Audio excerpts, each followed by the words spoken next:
This is part of the magic of making your own tools. I was polishing the frets of this guitar with this abrasive paper, and instead of wrapping the thing around with the tip of my fingers, I decided to make myself this tool, which has a groove down the middle, which wraps the paper around the fret wire and it polishes the entire contour in one single motion.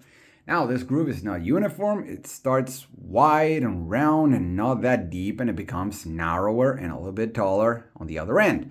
So if I have a medium-sized fret wire, like on this square thread, I just place the tool, of course with the paper underneath, and I tilt the angle back and forth until I find the biting point, so to speak, and then I know that I can do the whole thing in one single motion.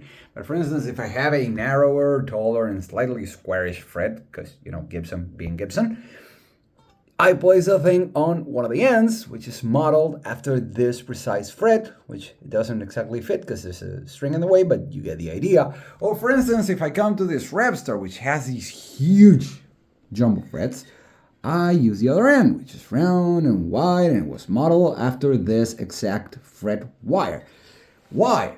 So I made the thing. So I went into AutoCAD with all the measurements that I took, and I went through several iterations, and then I went to Cura, and I sliced it, and I went to 3D printer, and I went through several versions and profiles, and this very large one, which I can't really feel what I'm doing underneath my finger, and I landed on this thing, which is not even going to be the final version. I'm going to polish the quirks and stuff and all that, but at some point I'm going to land with a definitive version of this single tool, which allows me to work with a wide range of different kinds of fret wire. Why? Because I made a thing.